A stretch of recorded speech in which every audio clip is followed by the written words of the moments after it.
Hello प्यारे बच्चों, क्या हाल चाल है मेरे प्यारे बच्चों। ठीक, सब बढ़िया एकदम। तो जैसे कि मेरे प्यारे बच्चों, अभी तक हमने 2 वीडियो लेक्चर अपने अपलोड कर दिए हैं यूट्यूब पर, और उसमें हमने बात करी थी फर्स्ट वीडियो लेक्चर में सेट के बारे में और सेकंड वीडियो लेक्चर में डिस्क्रिप्शन ऑफ सेट के बारे में। अब हमारा ये थर्ड वीडियो लेक्चर है और इस थर्ड वीडियो लेक्चर में हम बात करेंगे टाइप्स ऑफ सेट्स के बारे में। तो हमारे फर्स्ट 2 वीडियो लेक्चर्स में हमने आर डी शर्मा के 2 कंसेप्ट सीखे थे, what is set and description of set, और साथ ही साथ हमने एक्सरसाइज 1.1 और 1.2 भी कर ली थी आर डी शर्मा की। आज हमारा आर डी शर्मा का third topic types of sets हम सीखने वाले हैं, और इसी के साथ एक्सरसाइज आर डी शर्मा की 1.3 भी हम सॉल्व करेंगे। ठीक, तो मेरे प्यारे बच्चों, वीडियो में अंत तक बने रहिए, लगे रहिए, नोट्स बना लीजिए या फिर स्क्रीनशॉट ले लीजिए, बस पढ़ लीजिए और दिल से इस वीडियो को पूरा देखिए। तो आइए शुरू करते हैं मेरे प्यारे बच्चों। तो मेरे प्यारे बच्चों, हम बात करेंगे टाइप्स ऑफ सेट के बारे में। तो देखिए, मैं आपको सेट के बारे में जब बता चुका था फर्स्ट वीडियो लेक्चर में, तो मैंने आपको क्या बताया था, set is a well defined collection. यानी कि कोई भी हम कलेक्शन करते हैं किन्हीं भी चीज़ों का और उसे वेल डिफाइंड करके करते हैं, मतलब पूरी दुनिया की राय उस पर एक जैसी हो, बिल्कुल सब मानते हो कि हाँ यही चीज़ है। जैसे कि मैंने आपसे कहा कि top 10 batsman of the cricket. ठीक, तो आपने कोई कहेगा कि AB de Villiers, Virat Kohli, Chris Gayle, लेकिन कोई और कहेगा सचिन तेंदुलकर, कपिल देव। इस तरह से उनकी सबकी राय डिफरेंट हो गई। लेकिन अगर मैं कहूँ फर्स्ट 5 नेचुरल नंबर, तो आप क्या कहोगे, सर 1 2 3 4 5, और दुनिया के सभी लोग यही कहेंगे कि हाँ फर्स्ट 5 नेचुरल नंबर 1 2 3 4 5 होते हैं। तो इसलिए ये नेचुरल नंबर का सेट एक कलेक्शन बन जाता है, सॉरी नेचुरल नंबर का कलेक्शन एक सेट बन जाता है। लेकिन इस तरह से गुड क्रिकेट प्लेयर्स का या गुड हॉकी प्लेयर्स का कलेक्शन एक सेट नहीं बनता, क्योंकि वो वेल डिफाइंड नहीं है। तो और फिर अब देखते हैं बेटा कि टाइप्स ऑफ सेट्स क्या है। ठीक, तो टाइप्स ऑफ सेट के बारे में बात करेंगे। फर्स्ट टाइप है एम्प्टी सेट। तो एम्प्टी सेट, इसकी मैं आपको पहले डेफिनेशन बता देता हूँ, लिख दी है मैंने, लेकिन हम इसको किताबी भाषा नहीं रटेंगे, हम इसको अच्छे तरीके से समझेंगे। A set is set to be empty और नल। एम्प्टी सेट को एम्प्टी सेट भी कहते हैं बेटा, नल सेट भी कहते हैं, या फिर वॉइड सेट भी कहते हैं। तीनों इसी के नाम है, कंफ्यूज मत होना कभी भी। एग्जाम्स में एग्जामिनर कंफ्यूज करने के लिए इन तीनों को घुमाता रहता है, कभी नल सेट कह देगा, कभी वॉइड सेट कह देगा, कभी एम्प्टी सेट कह देगा। बच्चा ज़्यादातर एम्प्टी सेट वर्ड सुनता है तो वो कंफ्यूज हो जाता है, ये कौन सा सेट आ गया। तो a set is set to be empty और नल और void set if it has no element and it is denoted by Greek letter phi. In roster form it is denoted by empty curly braces. ठीक, ये तो हो गई किताबी भाषा। अब हम समझते हैं अपनी नॉर्मल भाषा, जिस भाषा में हमें समझ में आता है। जैसे मेरे प्यारे बच्चों, देखो मैंने आपको क्या बताया था कि सेट को डिस्क्राइब करने के हमारे पास 3 मेथड थे। एक था लैंग्वेज मेथड, एक था रोस्टर मेथड, और एक था हमारे पास सेट बिल्डर मेथड। ओके, तो लैंग्वेज मेथड में क्या होता था, हम एक स्टेटमेंट दिया करते थे किसी कलेक्शन का। ठीक, जैसे collection of natural number, collection of whole number, ये क्या है, स्टेटमेंट है। सेट बिल्डर में हम क्या करते थे, हम एक करली ब्रेसेस बनाते थे, उसमें हम डिफाइन करते थे कि इसमें x टाइप के एलिमेंट्स आएंगे, और वो जो एलिमेंट x होंगे वो किसी प्रॉपर्टी px को होल्ड करते होंगे। ठीक, लेकिन रोस्टर फॉर्म में क्या होता था, रोस्टर फॉर्म में हम एक्चुअल एलिमेंट लिखा करते थे। जैसे मैंने आपसे कहा कि फर्स्ट 5 नेचुरल नंबर, तो आप कहोगे सर 1 2 3 4 5, ये फर्स्ट 5 नेचुरल नंबर हो गए। आपने इनको करली ब्रेसेस में बंद कर दिया तो आप कहोगे सर ये रोस्टर फॉर्म है, और इस सेट के अंदर 5 एलिमेंट है, 1 2 3 4 5। ठीक, लेकिन बेटा क्या कोई ऐसा सेट बन सकता है जिसमें कोई एलिमेंट ही ना हो? क्या कोई ऐसा सेट बन सकता है जिसमें कोई एलिमेंट ही ना हो? जैसे मैं आपसे कहूँ नेचुरल नंबर लेस देन 1, ऐसा नेचुरल नंबर बताओ जो कि 1 से कम हो। तो बेटा क्या ऐसा पॉसिबल है? कोई नेचुरल नंबर 1 से लेस होता है? नहीं, क्योंकि 1 is the least natural number, 1 से छोटा कोई भी नेचुरल नंबर नहीं होता। तो बेटा उस कंडीशन में इस चीज़ को, अब ये भी सेट बनेगा। क्यों? क्योंकि अगर मैं कहता हूँ कि बताओ कि 1 set of natural number less than 1, तो बेटा पूरी दुनिया कहेगी कि ऐसा तो कोई नेचुरल नंबर ही नहीं है। तो ये भी तो एक कलेक्शन ही हुआ ना, मतलब पूरी दुनिया इस बात को मान रही है, हाँ कोई 1 से नीचा, कोई भी 1 से छोटा कोई भी नेचुरल नंबर एग्जिस्ट ही नहीं करता है। लेकिन इसीलिए बेटा हम उसको फिर सेट की फॉर्म में लिख सकते हैं। लेकिन उसे लिखेंगे कैसे? हम कहेंगे कि करली ब्रेसेस बनाओ और करली ब्रेसेस के अंदर कोई भी एलिमेंट मत लिखो, उसे खाली छोड़ दो। इसीलिए हम कहते हैं इसको एम्प्टी सेट। और एम्प्टी सेट को रोस्टर फॉर्म में डिनोट करने का तरीका यही होता है कि आप करली ब्रेसेस बनाइए, करली ब्रेसेस को बिल्कुल खाली छोड़ दीजिए। अंडरस्टूड? अब ये क्या है, फाई, ये एम्प्टी सेट को डिनोट करने के लिए एक सिंबल है। याद रखना, रोस्टर फॉर्म एम्प्टी सेट की ये होती है। कुछ बच्चे इसको रोस्टर फॉर्म समझ लेते हैं, नहीं, ये सिंबल है। एम्प्टी सेट को डिनोट करने के लिए हम फाई दे देते हैं कि ठीक है फाई क्या है, एम्प्टी सेट। लेकिन अगर उसको रोस्टर फॉर्म में लिखना है तो मेरे प्यारे बच्चों इसी तरह लिखना होगा कि करली ब्रेसेस के अंदर कोई भी एलिमेंट एग्जिस्ट नहीं कर रहा है। अंडरस्टूड। जैसे एग्जाम्पल समझिए, इसका एग्जाम्पल है set of all real number, यानी कि x belongs to real number, set of all real number whose square is -2। तो मेरे प्यारे बच्चों बताओ कि कोई ऐसा रियल नंबर दुनिया में एग्जिस्ट करता है जिसका स्क्वायर -2? मतलब कोई भी नंबर हो उसका स्क्वायर तो हमेशा पॉजिटिव ही आता है, लेकिन ये कह रहा है कि कोई ऐसा रियल नंबर बताओ जिसका स्क्वायर -2 हो। तो क्या कोई है ऐसा? नहीं। तो इसको हम क्या कहते हैं कि बेटा एम्प्टी सेट फाई, या फिर इसको बेटा करली ब्रेसेस करके दिखा दो कि इस करली ब्रेसेस में कोई भी एलिमेंट है ही नहीं, वो सेट ही एम्प्टी है। याद रखना इस बात को। नेक्स्ट एग्जांपल देखो एम्प्टी सेट का, set of all natural number, set of all natural number such that this natural number lies between 5 and 6। तो उन सभी नेचुरल नंबर का सेट बनाओ जो 5 और 6 के बिटवीन में आते हैं। तो मेरे प्यारे बच्चों 5 और 6 के बिटवीन में कोई नेचुरल नंबर आता है क्या? नहीं आता। पूरी दुनिया इस बात को मानती है कि एक कलेक्शन एम्प्टी ही रहेगा, इसीलिए बेटा इसको भी हम एम्प्टी सेट 5 या फिर रोस्टर एम्प्टी करके इसको दिखा सकते हैं। Understood. Next example, set of all element x such that x is an even prime number greater than 2। मैं आपसे कहूं कि बेटा प्राइम नंबर बताइए कौन कौन से होते हैं। आप कहेंगे सर 2, 5, 7, 11, 13 एंड सो ऑन। और एक चीज नोटिस करो कि 2 is the only prime number, सिर्फ 2 ही है ऐसा प्राइम नंबर जो कि इवन है। सिर्फ 2 ही एक ऐसा प्राइम नंबर है जो कि इवन है, बाकी के सब देखो बेटा ऑड है। तो अब ये कहता है कि आपको ऐसे प्राइम नंबर का, इवन प्राइम नंबर का सेट बनाना है जो 2 से ग्रेटर है। तो क्या 2 से ग्रेटर कोई इवन प्राइम नंबर है? नहीं, एग्जिस्ट ही नहीं करता। इसका मतलब इसमें कोई भी एलिमेंट नहीं आएगा, ये एम्प्टी सेट रहेगा। याद रखना ये कलेक्शन एम्प्टी रहेगा, ये मत सोचना इसके अंदर एलिमेंट नहीं है इसलिए ये एम्प्टी सेट है। इसको भी हम कलेक्शन को एम्प्टी सेट कंसीडर करते हैं। ठीक, तो आगे देखते हैं मेरे प्यारे बच्चों, नॉन एम्प्टी और non void set. Non empty और नॉन वाइड सेट क्या होता है? एम्प्टी सेट का मतलब क्या? एक ऐसा सेट जिसमें कोई भी एलिमेंट ना हो। नॉन एम्प्टी या नॉन वाइड सेट का मतलब क्या? एक ऐसा सेट जिसमें कम से कम एक एलिमेंट तो हो। कोई एक तो एलिमेंट हो, एक हो, दो हो, तीन हो, उससे ज़्यादा वो बात अलग है, लेकिन कम से कम एक एलिमेंट अगर किसी सेट में एग्जिस्ट करता है तो उसको हम कहते हैं नॉन वाइड, यानी कि वो खाली नहीं है, उसमें कोई एलिमेंट एग्जिस्ट कर रहा है। इसकी डेफिनेशन भी बेटा छोटी सी, a set consisting at least one element, इसे ध्यान में रख लेना। देखो जैसे एग्जाम्पल, ये मैंने एक सेट बनाया और इस सेट के अंदर मैंने सिर्फ एक ही एलिमेंट ए को डिनोट किया है, तो देखो इसके अंदर एलिमेंट है या नहीं? बिल्कुल है। तो इसका मतलब ये नॉन वाइड सेट हो गया। देखो ध्यान से, मैंने एक नेचुरल नंबर का सेट लिख दिया 1, 2, 3, 4 and so on and so on and so on. तो नेचुरल नंबर के सेट में बेटा इनफाइनाइट एलिमेंट्स हैं, तो इसमें तो बहुत सारे एलिमेंट हैं, है कि नहीं? तो ये भी नॉन वाइड सेट हो जाएगा। एग्जाम्पल देखो ये वाला, set of all x such that x is a prime number less than 12। अब 12 से लेस प्राइम नंबर का सेट बनाओ भाई, क्या बनेगा? 2, 3, 5, 7, 11। तो देखिए मेरे प्यारे बच्चों, इसके अंदर भी एलिमेंट एग्जिस्ट कर रहे हैं। तो अगर किसी भी सेट में एलिमेंट एग्जिस्ट कर रहे हैं तो वो नॉन वाइड सेट है, और अगर किसी सेट में एलिमेंट एग्जिस्ट नहीं कर रहे हैं तो वो आपका एम्प्टी सेट है। अंडरस्टूड। लेकिन अब थोड़ा सा यहाँ पर बच्चों को कन्फ्यूजन होता है, पहले आप इसे नोट करिए, हल्का सा वो कन्फ्यूजन अभी खत्म करता हूँ। Note it down first. ठीक, तो देखिए इधर आगे इसको हल्का सा एलाबोरेट कर देता हूँ छोटी सी चीज़ को, ध्यान से देखना। देखो मेरे प्यारे बच्चों, एम्प्टी सेट की डेफिनेशन मैंने आपको क्या बताई?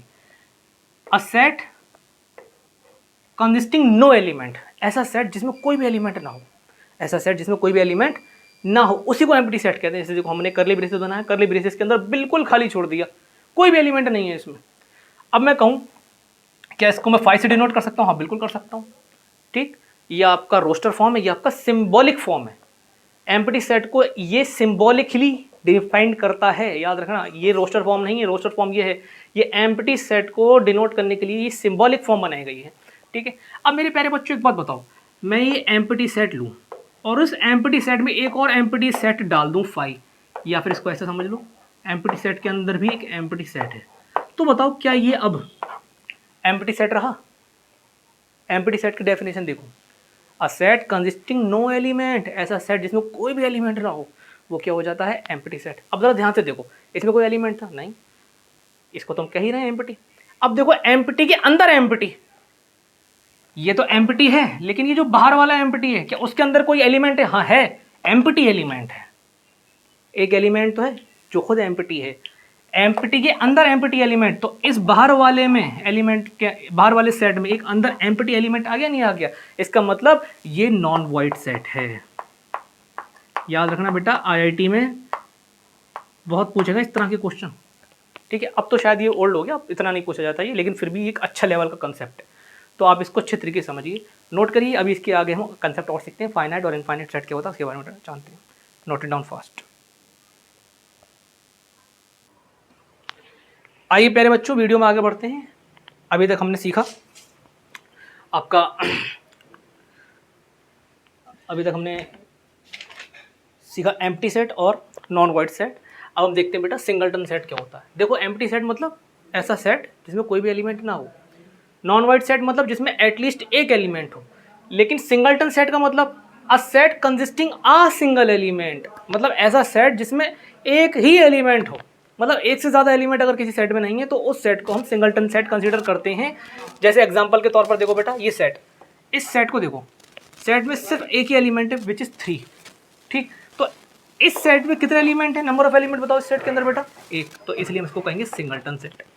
इस सेट को देखो बेटा, set of all x such that x is a natural number, यानी कि सभी नेचुरल नंबर का सेट बनाओ जिनका स्क्वायर 9 हो, जिनका स्क्वायर 9 हो। तो बताओ ऐसे कौन सा नेचुरल नंबर इसका स्क्वायर 9 होता है, याद रखना कौन सा नेचुरल नंबर है जिसका स्क्वायर 9 होता है। तो वो क्या हो जाएगा बेटा, वो ओनली 3 ही तो है, तो 3 स्क्वायर 9 होता है। तो बताओ 3 के अलावा कोई और है नेचुरल नंबर जिसका स्क्वायर 9 होता है, इसका मतलब इसके अंदर भी एक ही एलिमेंट एग्जिस्ट कर रहा है, एक ही एलिमेंट, इसलिए ये भी क्या हो गया, सिंगलटन सेट हो गया। नेक्स्ट मेरे प्यारे बच्चों देखो finite set, set consisting finite number of elements. अगर किसी सेट में फाइनाइट नंबर ऑफ एलिमेंट्स हैं, मतलब उसमें इतने एलिमेंट हैं जिनको हम काउंट कर सकते हैं, या फिर हमें पता है कि इसमें फाइनाइट नंबर ऑफ एलिमेंट्स आने वाले हैं, इस टाइप के सेट को बेटा हम कहते हैं फाइनाइट सेट। एग्जांपल के तौर पर समझो, set of all even natural number less than 100। अगर मैं आपसे कहूँ बेटा इवन नेचुरल नंबर का सेट बनाओ जो कि 100 से छोटे हों, तो आप क्या कहोगे सर, 2, 4, 6 एंड सो ऑन, कहाँ तक 100 से छोटा इवन नेचुरल 98। तो मेरे प्यारे बच्चों देखो ध्यान से, 49 के करीब आएंगे, तो ये आपके फाइनाइट नंबर ऑफ एलिमेंट्स बने या नहीं बने इसके अंदर, तो इसका मतलब ये फाइनाइट सेट बनेगा। नेक्स्ट देखो, set of soldiers in Indian army. हमारी इंडियन आर्मी में, हमारी भारतीय सेना में कितने सोल्जर्स हैं, करीब 14-15 लाख के आसपास हमारे पास सोल्जर हैं। तो बेटा हमारे पास फाइनाइट नंबर ऑफ सोल्जर्स हैं या नहीं है, या फिर इनफाइनाइट है, नहीं फाइनाइट है, इसलिए बेटा हम इसको हम क्या कहेंगे, फाइनाइट सेट कहेंगे। ध्यान से देखो, set of even prime natural number, even prime natural number, इसका सेट बनाओ, मतलब प्राइम हो, इवन हो और नेचुरल हो, ये तीनों खासियत उसके अंदर पाई जाती हो, वो सिर्फ और सिर्फ आपका 2 ही तो होता है। तो ध्यान से देखो, इसमें भी फाइनाइट नंबर ऑफ एलिमेंट्स है और एक एलिमेंट है, इसका मतलब ये आपका फाइनाइट सिंगलटन सेट भी कह सकते हो, उसको आप फाइनाइट सिंगलटन सेट भी कह सकते हो। नेक्स्ट देखो, set of all persons on the earth, पूरी दुनिया में जितने लोग हैं उनका सेट, करीब करीब आज के डेट में 800 करोड़ से ज़्यादा हमारे दुनिया में लोग हैं, 8 बिलियन से ज़्यादा लोग हैं, वो भी काउंटेबल ही है बेटा, उसको हम गिन पा रहे हैं, इसका मतलब ये भी फाइनाइट नंबर ऑफ एलिमेंट्स इसमें होंगे, तो ये सेट हो गया। ऐसा तो है नहीं कि दुनिया में अनगिनत ही लोग हैं, उन्हें गिन ही नहीं पा रहे, हर देश की अपनी एक जनसंख्या है, हर देश की अपनी एक अलग पहचान है, हर देश की, और हर देश की छोड़िए, हमारे देश में इंडिया में भी हर एक राज्य की भी अपनी अपनी अलग जनसंख्या के हिसाब से उसको बांटा गया है, मतलब हर राज्य की अपनी अपनी एक अलग आइडेंटिटी के साथ जनसंख्या है, कि उत्तर प्रदेश की 26 करोड़ के आसपास है आज की डेट में, राजस्थान की 7 करोड़, गुजरात की 7-8 करोड़, इस तरह से बेटा है। तो नंबर ऑफ एलिमेंट्स तो उसमें फाइनाइट ही है ना, तो वो भी फाइनाइट सेट बनेगा। अब देखो ध्यान से, इनफाइनाइट सेट, इनफाइनाइट सेट मतलब set consisting infinite number of elements, finite मतलब जिसमें finite number of elements, infinite set मतलब जिसमें इनफाइनाइट नंबर ऑफ एलिमेंट्स हो। जैसे set of all points in a plane, एक प्लेन है, ये बोर्ड है आपके पास, इस बोर्ड पर आप कितने पॉइंट ड्रॉ कर सकते हो, कितने डॉट आप यहाँ बना सकते हो, 1 2 3 4 5 6 7 8 9 10 11 12 एंड सो ऑन बेटा बहुत बन सकते हैं, क्योंकि डॉट की तो ना कोई विड्थ है ना कोई लेंथ है, और यहाँ पर तो देखो इसकी कोई ना कोई फिक्स्ड डायमेंशन है, तो बेटा डॉट तो है infinite number of times dot draw किए जा सकते हैं, डॉट के ऊपर भी एक डॉट ड्रॉ किया जा सकता है, याद रखना, डॉट के ऊपर भी एक डॉट ड्रॉ किया जा सकता है, इसलिए क्या हो गया बेटा, इनफाइनाइट सेट हो गया। Set of all lines in a plane, अब मैं आपसे कहूँ कि सर इस बोर्ड पर, इस प्लेन के ऊपर लाइन बनाते जाओ, बनाओ, कितनी बना सकते हो, कितनी बना सकते हो, कितनी बना सकते हो, इम्पॉसिबल है आप इसको काउंट कर पाओ, इनफाइनाइट नंबर ऑफ लाइंस आप इस पर ड्रॉ कर सकते हो प्लेन के ऊपर, तो ये भी क्या हो गया बेटा, इनफाइनाइट सेट हो गया। इसे देखो, set of real numbers, set of real numbers which lies between 0 to 1, ऐसा रियल नंबर का सेट बनाओ जो 0 to 1 के बिटवीन में लाई करता हो, तो बेटा मैं आपसे पूछूं how many real numbers between two real numbers, तो क्या कहोगे सर आप? Sir infinite real numbers between two real numbers, जैसे कि infinite rational numbers between two rational numbers होता है, याद रखना infinite rational number between two rational number होता है, इसी तरह बेटा infinite real numbers between two real numbers भी होता है। अंडरस्टूड? तो ये भी बेटा क्या हो गया आपका इनफाइनाइट सेट हो गया। ठीक है मेरे प्यारे बच्चों, समझ में आया, मज़ा आया? नोट करिए इसको अच्छे तरीके से। अभी हम और सीखते हैं, आगे बढ़ते हैं।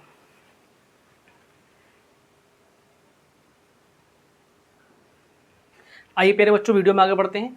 अब हमें देखना है cardinal number of finite set, मतलब फाइनाइट सेट का कार्डिनलिटी क्या होती है। ये वर्ड यहाँ पर आपको सीखना है, ये कार्डिनल नंबर, इसको बेटा कार्डिनलिटी भी बोलते हैं हम। आप हायर मैथमेटिक्स पढ़ेंगे तो ये वर्ड बहुत यूज होगा वहाँ पर, कार्डिनलिटी। ठीक, तो cardinal number of finite sets, cardinal number of finite set का सिर्फ एक आसान सा मतलब है कि कोई भी अगर फाइनाइट सेट है उसमें जितने नंबर ऑफ एलिमेंट होते हैं उसी को हम कहते हैं उस सेट की कार्डिनलिटी। मतलब कोई भी सेट है उसमें अगर 4 एलिमेंट है तो हम कहेंगे उस सेट की कार्डिनलिटी 4 हो गई। अगर कोई सेट है उसमें 100 एलिमेंट्स हैं तो हम कहेंगे उसकी कार्डिनलिटी 100 हो गई। डेफिनेशन देखो, total number of elements in finite set, मतलब कोई फाइनाइट सेट है उसमें जितने टोटल नंबर ऑफ एलिमेंट है उसी को हम कहते हैं बेटा cardinality of that set. Suppose कर लो कोई सेट है आपके पास ए, कोई सेट है आपके पास ए, तो उस सेट में जितने भी एलिमेंट होते हैं, सेट ए में जितने भी एलिमेंट होते हैं उसी को हम कहते हैं उसकी कार्डिनलिटी, उसको डिनोट करते हैं हम एन ऑफ ए। ये सपोज कर लो सेट ए में पी एलिमेंट है तो कार्डिनलिटी ऑफ ए क्या हो जाएगी, एन इक्वल टू पी। समझ में आया मेरे प्यारे बच्चों? जैसे एग्जांपल के तौर पर समझो, मैंने ये सेट लिखा 1 2 3 4, तो बताओ इस सेट की कार्डिनलिटी क्या हो गई, कितने एलिमेंट है 1 2 3 4। ठीक, मैंने एक सेट लिखा ये ए ई आई, ठीक, कितने एलिमेंट है सेट के अंदर 3, तो सेट की कार्डिनलिटी क्या हो गई 3। ठीक, मैंने एक सेट लिखा बेटा, ध्यान से देखो यहाँ पर सी, मैंने लिखा 1 2 3 एंड 1 अप टू 100, यानी कि 100 नेचुरल नंबर का सेट बनाया। तो बताइए इसकी कार्डिनलिटी क्या हो गई, इस सेट के अंदर कितने एलिमेंट आ रहे हैं 100, तो इसकी कार्डिनलिटी बेटा क्या हो गई 100 हो गई। तो this is the meaning of the cardinality of a set. आगे बढ़ते हैं, देखते हैं इक्विवेलेंट सेट क्या होते हैं। देखो मेरे प्यारे बच्चों, आपके पास 2 डिफरेंट सेट्स हैं, एक सेट है ए, एक सेट है पी। याद रखना अलग अलग सेट हैं या वो सेम भी हो सकते हैं। 2 सेट्स हैं और अगर उन दोनों के दोनों सेट्स में नंबर ऑफ एलिमेंट सेम है तो हम कहते हैं दोनों के दोनों इक्विवेलेंट हैं। जैसे if A and B are 2 sets such that A और बी 2 सेट्स हैं लेकिन इस हिसाब से हैं कि उन दोनों की कार्डिनलिटी सेम है, यानी कि दोनों सेट्स में नंबर ऑफ एलिमेंट सेम है, तो उस कंडीशन में हम कहते हैं कि A is equivalent to the set B, set A is equivalent to the set B. Understood? तो इक्विवेलेंट सेट का मतलब सिर्फ यही है कि आपको उसमें चेक करना है क्या उन दोनों सेट्स में नंबर ऑफ एलिमेंट सेम है। अगर दोनों सेट्स में नंबर ऑफ एलिमेंट सेम है इसका मतलब हम कहेंगे कि वो दोनों इक्विवेलेंट सेट्स हैं। जैसे एग्जांपल के तौर पर समझो, एक सेट है मेरे पास ये ए बी सी डी और एक सेट है मेरे पास ये पी क्यू आर एस। ध्यान से देखो, इसमें नंबर ऑफ एलिमेंट बताओ 4, इसमें नंबर ऑफ एलिमेंट बताओ 4। दोनों इक्वल आ गए या नहीं आ गए? दोनों में नंबर ऑफ एलिमेंट कितने हैं 4। तो हम क्या कहेंगे कि ये दोनों सेट आपस में क्या है, इक्विवेलेंट सेट है। ए इज इक्विवेलेंट टू बी। आई मेरे प्यारे बच्चों बात समझ में? इक्विवेलेंट सेट का क्या मतलब है? अब देखो ध्यान से, आगे इक्वल सेट, अभी इन दोनों को हम रिलेट करेंगे, इक्वल को इक्विवेलेंट को आगे सबको अच्छे तरीके से रिलेट करके समझाएंगे। इक्वल सेट, अगर 2 सेट है मेरे पास ए और बी, ठीक, मेरे पास 2 सेट हैं, ठीक, और वो इस हिसाब से हैं सच दैट कि उनकी कार्डिनलिटी सेम है, उनमें नंबर ऑफ एलिमेंट सेम हैं, और साथ ही साथ ध्यान से सुनना 2 सेट हैं ए और बी, 2 सेट हैं ए और बी, और वो इस हिसाब से हैं कि उनकी कार्डिनलिटी सेम है, दोनों में नंबर ऑफ एलिमेंट सेम है, और साथ ही साथ ए का हर एक एलिमेंट, अगर ए का हर एक एलिमेंट बी का हर एक एलिमेंट है, मतलब ए में जितने भी एलिमेंट है वो सब बी में मौजूद हैं, और साथ ही साथ बी का भी हर एक एलिमेंट ए में मौजूद है। समझे? ए के भी सारे एलिमेंट बी में हो और बी के भी सारे एलिमेंट ए में हो, और दोनों में नंबर ऑफ एलिमेंट भी सेम हो, तो ऑब्वियस सी बात है वो दोनों के दोनों सेट क्या हो जाएंगे, इक्वल हो जाएंगे। अंडरस्टूड? जैसे एग्जांपल के तौर पर इसको समझो ध्यान से, मैंने कहा 2 4 6 8, ठीक है। अब इसे समझो जरा ध्यान से, ठीक है। दूसरा सेट है 6 4 8 2। अब ज़रा ध्यान से देखो, ये सेट है ए और ये सेट है बी। इस सेट की कार्डिनैलिटी बताओ कितने एलिमेंट है? 4, ठीक है। दूसरे वाले सेट में कितने एलिमेंट थे? उसमें भी 4 एलिमेंट हैं। तो ध्यान से देखो, इस सेट में 2 है तो इस सेट में भी 2 है, ठीक है। इस सेट में 4 है, इस सेट में भी 4 है। इस सेट में 6 है, इस सेट में भी 6 है। इस सेट में 8 है, इस सेट में भी 8 है। तो इसका मतलब ए का हर एक एलिमेंट बी में है और बी का हर एक एलिमेंट ए में है, इसीलिए ये दोनों के दोनों सेट क्या हो जाएंगे फिर बेटा? इक्वल हो जाएंगे। यस और नो? आई बात समझ? इसका मतलब अगर 2 सेट्स इक्वल हैं, ठीक। अब इसका कन्वर्स ट्रस्ट देखो, अगर 2 सेट्स इक्वल हैं तो इसका मतलब उनकी कार्डिनैलिटी भी सेम होगी, ठीक। और दोनों सेट में नंबर ऑफ एलिमेंट भी सेम होंगे, ठीक। और उनका एलिमेंट भी सेम होगा, नंबर ऑफ एलिमेंट भी सेम होगा और वो एलिमेंट भी सेम होंगे, कार्डिनैलिटी भी सेम और एलिमेंट भी सेम, इसलिए उसको हम कहेंगे इक्वल। इक्वल है तो उसका रिवर्स पॉसिबल है, मतलब 2 सेट्स अगर कार्डिनैलिटी सेम और सारे एलिमेंट एक जैसे तो इक्वल, अगर इक्वल तो सारे एलिमेंट एक जैसे और कार्डिनैलिटी भी सेम। अब क्वेश्चन ये उठता है, क्या इक्विवेलेंट सेट और इक्वल सेट में कुछ सिमिलैरिटी है? सिमिलैरिटी देखो बेटा क्या है, इक्विवेलेंट सेट इस बात पर जोर देता है कि सेट के नंबर ऑफ एलिमेंट सेम हो, लेकिन इक्वल सेट इस बात पर जोर देता है कि सेट के नंबर ऑफ एलिमेंट सेम तो हो ही हो, लेकिन दोनों में एलिमेंट भी सेम हो। जो एलिमेंट ए के हैं वही सारे एलिमेंट बी के, जो सारे एलिमेंट बी के वही सारे एलिमेंट ए के। इसका मतलब अगर कोई सेट इक्वल सेट है तो वो इक्विवेलेंट तो ऑब्वियस सी बात है होगा ही होगा, क्योंकि उसमें बेटा कार्डिनैलिटी तो बात आ ही रही है, ठीक। लेकिन अगर कोई सेट इक्विवेलेंट है तो ज़रूरी नहीं है कि वो इक्वल सेट हो। जैसे कि देख लो इसी एग्जांपल को, ये दोनों सेट इक्विवेलेंट हैं लेकिन देखो ये इक्वल नहीं है। इक्विवेलेंट कैसे हैं? दोनों में नंबर ऑफ एलिमेंट सेम है, बट ए इधर है इसमें ए नहीं है, बी इधर है इसमें बी नहीं है, इसमें सी नहीं है, इसमें डी इसमें डी नहीं है, ठीक। आ रही है बात समझ? तो ये डिफरेंस है आपका इक्विवेलेंट और इक्वल सेट में। तो इसको नोट करिए मेरे प्यारे बच्चों। अब हम क्वेश्चंस की तरफ बढ़ते हैं, नोट इट डाउन फास्ट। आइए प्यारे बच्चों, ये एग्जाम्पल की तरफ बढ़ते हैं। एग्जाम्पल को देखते हैं। Which of the following sets are empty? आपको बताना है इन सेट्स में एम्प्टी सेट कौन कौन से हैं। तो जरा ध्यान से देखो, ए वाले को देखो। Is the set of all x such that x square minus 3 equal to 0, यानी कि ए जो है उन सभी एक्स का एलिमेंट का सेट है जो इस प्रॉपर्टी को सेटिस्फाई करते हो और साथ ही साथ एक्स जो हो वो आपका रेशनल नंबर हो। मेरे प्यारे बच्चों थोड़ा इसे सॉल्व करके देखो। X square minus 3 equal to 0, तो x square is equal to 3, तो x equal to plus minus root 3 आएगा ही नहीं आएगा। अच्छा, अगर बच्चों को इसमें दिक्कत हो रही है कि रेशनल नंबर क्या होता है, नेचुरल नंबर क्या होता है, ये रूट कैसे निकल करके आ रहे हैं, तो मैंने सोचा है कि इसके लिए भी अलग से स्पेशल बेसिक मैथमेटिक्स की नाम की एक वीडियो बनाऊंगा मैं उन बच्चों के लिए जिनको इन सब चीज़ों में प्रॉब्लम हो रही है। ये मेरी वीडियो शायद मुझे ऐसा लग रहा है कि उन बच्चों को हिट कर रही हैं जो अच्छे खासे पढ़ने में हैं, ठीक, और जो मॉडरेट किस्म के हैं अभी फ़िलहाल। जो बच्चे एक्स्ट्रा चाहते हैं समझना, जो थोड़े से मुझे लगता है कि वो हल्के फुल्के थोड़े वीक हों, तो उनके लिए मैं अलग से स्पेशल अभी वीडियो बनाना शुरू करूँगा बेसिक मैथमेटिक्स के नाम से, उसकी भी टेंशन ना लें आप। लेकिन फिलहाल अभी आप ये समझें कि इसको सॉल्व करने के बाद प्लस माइनस रूट 3 इसका आंसर आने वाला है। अब बेटा प्लस माइनस रूट 3 रेशनल है इरेशनल? वो कह रहा वो तो इरेशनल है, लेकिन वो कहता है कि ये रेशनल होना चाहिए, तो इसका मतलब ऐसा तो होगा ही नहीं, तो इसका मतलब ये एम्प्टी सेट हो जाएगा। इसको हम 5 बोल सकते हैं, यहाँ पर एम्प्टी रोस्टर भी बोल सकते हैं। दैट्स इट, ठीक। तो आपको क्या बताना था, कौन कौन सा एम्प्टी है? तो ये वाला एम्प्टी, टिक कर दो। इसे देखो, B is the set of all x such that x is even prime. तो बताओ इवन प्राइम कौन सा होता है भाई? 2 होता है, नहीं होता है? तो इसमें तो एलिमेंट आ गया ना, इसका मतलब ये एम्प्टी सेट नहीं, ये नॉन वॉइड सेट है। इसे देखो मेरे प्यारे बच्चों, C is the set of all x such that X lies between 4 and 5 and X is a natural number. मतलब 4 और 5 के बिटवीन में कोई नेचुरल नंबर एग्जिस्ट करता भी है क्या? नहीं करता। इसका मतलब ये भी एम्प्टी सेट बन जाएगा। अंडरस्टूड मेरे प्यारे बच्चों? इस पर टिक कर दो। D is the set of all x such that x square is equal to 25, मतलब x स्क्वायर 25 की इक्वल आ जाए and x is an odd integer, और x ऑड इंटीजर हो। तो सोचो ऑड इंटीजर, ऐसा ऑड इंटीजर सोचो जिसका स्क्वायर रूट 5 बने। तो मेरे प्यारे बच्चों क्या -5 ऐसा नहीं? -5 भी तो ऑड इंटीजर ही है। -5 का स्क्वायर करो 25, और 5 भी तो है, 5 का भी स्क्वायर करो वो भी ऑड इंटीजर है, उसका भी स्क्वायर 25। तो इसका मतलब इसमें तो 2 एलिमेंट्स आ गए, तो नॉन वाइड सेट हो गया। इसका मतलब ये एम्प्टी सेट नहीं है। अंडरस्टूड? इसको ज़रा नोट करो, फिर अगला क्वेश्चन कराते हैं। अगला क्वेश्चन बहुत अच्छा है, जल्दी से नोट करो इसको, ठीक। तो देखिए मेरे प्यारे बच्चों, अब नेक्स्ट क्वेश्चन देखते हैं हम। इसको मैं ज़रा इरेज कर देता हूँ, एग्जाम्पल नंबर 2 करते हैं अभी।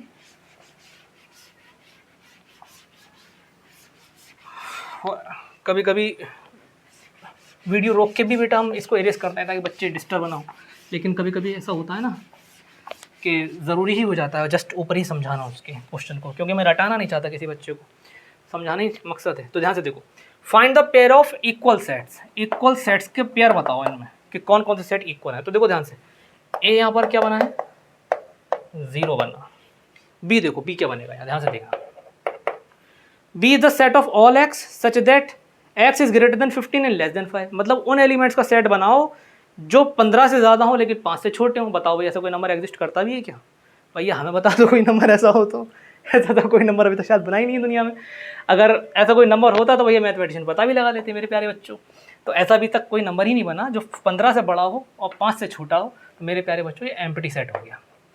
ठीक, अब देखो इसे देखो, C the set of all x such that which satisfied this condition, यानी कि x minus 5 equal to 0, x minus 5 equal to 0 बेटा सॉल्व करो तो x की वैल्यू क्या आ जाएगी, x माइनस 5 इक्वल टू 0, तो x की वैल्यू क्या आ गई मेरे प्यारे बच्चों, 5। तो इसका मतलब इसमें एक ही एलिमेंट आने वाला है, वो क्या है, 5। आ रही बात समझ, c की वैल्यू हो गई 5। अगर d को देखो, अच्छा d में और क्या क्या आ सकता है, d is the set of all x such that x square equal to 25। उन x का सबसे उन x का सेट है d, उन एलिमेंट x का सेट है d जिनका स्क्वायर 25 है। अभी क्या -5 और 5 है या नहीं है ऐसे नंबर जिनका स्क्वायर करो तो 25 आ जाए। तो इसका मतलब इसमें ये दो एलिमेंट आने वाले हैं। अब जरा ध्यान से देखो ई में कौन कौन से एलिमेंट आ रहे हैं। तो E is the set of all x such that x is an integer positive real root of the equation this. तो इस इक्वेशन की जो पॉजिटिव रियल रूट है, इस इक्वेशन के जो पॉजिटिव रियल रूट है वो इसके एलिमेंट हैं। तो बेटा इस इक्वेशन को सॉल्व करके देखो जरा बगल में, तो क्या है, x square minus 2x minus 15 is equal to 0। Multiply करने पर 15 आए, सब्ट्रैक्ट करने पर 2 आ जाए, तो 5 और 3 ऐसे नंबर होते हैं। Middle term splitting method use करो बेटा, यहाँ -5x plus 3x minus 15 is equal to 0। x common लो इन दोनों में, तो x माइनस 5, 3 कॉमन लो इन दोनों में, तो x माइनस 5 इक्वल टू 0। अब x माइनस 5 कॉमन ले लो, तो x प्लस 3 इक्वल टू 0 बचा ही नहीं बचा, तो x माइनस 5 x प्लस 3, तो x माइनस 5 इक्वल टू 0 हो सकता है या फिर x प्लस 3 इक्वल टू 0 हो सकता है। तो यहाँ से x की वैल्यू आ गई बेटा 5, यहाँ से x की वैल्यू आ गई बेटा -3। अगर किसी बच्चे को बेसिक में दिक्कत हो रही है तो बिल्कुल ना घबराएं, मैं अलग से बेसिक की एक वीडियो बनाऊंगा। तो इसका मतलब यहाँ पर बेटा e की वैल्यू, e के अंदर कौन कौन से एलिमेंट आ रहे हैं, एक तो आ रहा है -3 और एक आ रहा है 5। अंडरस्टूड। तो अब जरा ध्यान से देखो, क्वेश्चन हमसे क्या पूछा था, क्वेश्चन उसने हमसे ये पूछा था कि आपको पेयर ऑफ इक्वल सेट्स बताने कि इसमें कौन से सेट हैं जो इक्वल हैं। तो इक्वल का मतलब क्या, नंबर ऑफ एलिमेंट सेम होने चाहिए और एलिमेंट सेम होने चाहिए। नंबर ऑफ एलिमेंट तो हम बाद में चेक करेंगे। यहाँ पर ये देखो कोई सेम एलिमेंट वाला सेट नजर आ रहा है क्या, 0 यहाँ तो है नहीं, देखो देखो देखो, कोई भी यहाँ पे ऐसा सेट है ही नहीं जिसमें नंबर ऑफ एलिमेंट वो सॉरी जिसमें एलिमेंट सेम हो। नंबर ऑफ एलिमेंट तो देखो ई में और डी में सेम आ रहे हैं, तो ये दोनों ई और डी इक्विवेलेंट सेट हो जाएंगे। ध्यान से सुनना, ई और डी इक्विवेलेंट हो गए। ए में एक एलिमेंट है, सी में एक एलिमेंट है, दोनों सिंगल टन है, तो ये भी इक्विवेलेंट हो जाएंगे, लेकिन बेटा इक्वल नहीं होंगे। यहाँ पर कोई भी इक्वल सेट नहीं है। देयर इज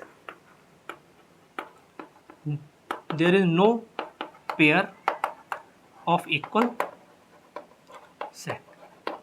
ठीक, तो मेरे प्यारे बच्चों इस वीडियो में इतना ही रखेंगे हम, और अभी इसकी just next video lecture number 3 के नाम से ही आएगी।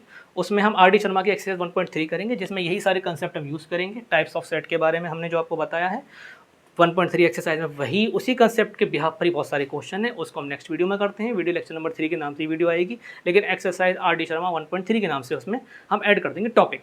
ठीक, तो आज के लिए इस लेक्चर में इतना ही मेरे प्यारे बच्चों। पसंद आया हो तो लाइक, शेयर और सब्सक्राइब ज़रूर करें, और बेटा आपके साथ की, आपके सपोर्ट की हमें बहुत ज़रूरत है। बड़ी मेहनत से हम वीडियो बना रहे हैं, पंखे की आवाज़ ना आए, वीडियो में आपको परेशानी ना हो, इसलिए पंखा बंद करके आपके सामने वीडियो बना रहे हैं मेरे प्यारे बच्चों। तो आप लोगों से इल्तिजा है, आप लोगों से गुजारिश है, आप लोगों से हमारी दरख्वास्त है कि आप हमारी वीडियो को ज़्यादा से ज़्यादा शेयर करें और वीडियो को एंड तक देखा करें, ताकि आपको अच्छे से बातें समझ में आया करें और आप अच्छे से नोट्स बनाएं। मैं आपसे प्रॉमिस करता हूं कि मैं आर डी शर्मा का फाउंडेशन आपको बहुत ही बढ़िया कराऊंगा, और आपकी 11th 12th की 9th 10th 11th 12th की मैथमेटिक्स जो भी बच्चा पढ़ने चाहता है उसकी फाउंडेशन बहुत अच्छी करा दूंगा। और उसके बाद मैं आपको IIT जैसे एग्जाम्स की भी तैयारी कराऊंगा, उसके भी PYQs कराएंगे, CUT का PYQ करवाएंगे, NDA की PYQ करवाएंगे, CDS की भी हम PYQ करवाएंगे, हम सब कुछ कराएंगे। लेकिन पहले हम चाहते हैं कि बच्चे का फाउंडेशन अच्छा बने, और इसीलिए मैंने सबसे अच्छी, सबसे बेस्ट बुक RD शर्मा आपके लिए चूज़ करिए पढ़ाने के लिए, फाउंडेशन बनाने के लिए। तो थैंक यू वेरी मच, आज के लिए इतना ही मेरे प्यारे बच्चों, मिलते हैं आपसे अगले लेक्चर में। थैंक यू वेरी मच, जय हिंद।